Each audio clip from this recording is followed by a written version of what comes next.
তুই কি করছিস? তুই এখানে কি করছিস? বাসন ধুচ্ছিস? হ্যাঁ, পড়াশোনা হোমওয়ার্ক বাদ দিয়ে তুই বাসন ধুচ্ছিস? আমি দেখছি যে এটা ধুলে আমার মুখ আসে নাকি এতে। মানে টিভিতে দেখায় যে যে যে প্লেট পরিষ্কার প্লেটে যে একটা মানুষ যদি পরিষ্কার প্লেট ধোয় তবে তার মুখ ওখানটা আসে। তাই তুই তো এর মধ্যে তুই তোর মুখ দেখার চেষ্টা করছিস? হ্যাঁ। হ্যাঁ, দেখতে পাচ্ছিস তাহলে মুখ? না। বাবা কি এক্সপিরিয়েন্স, মানে টেস্ট করছিস নাকি?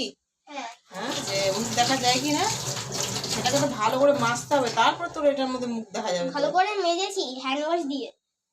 তো দেখ কি মুখ দেখা যাচ্ছে কিনা দেখ।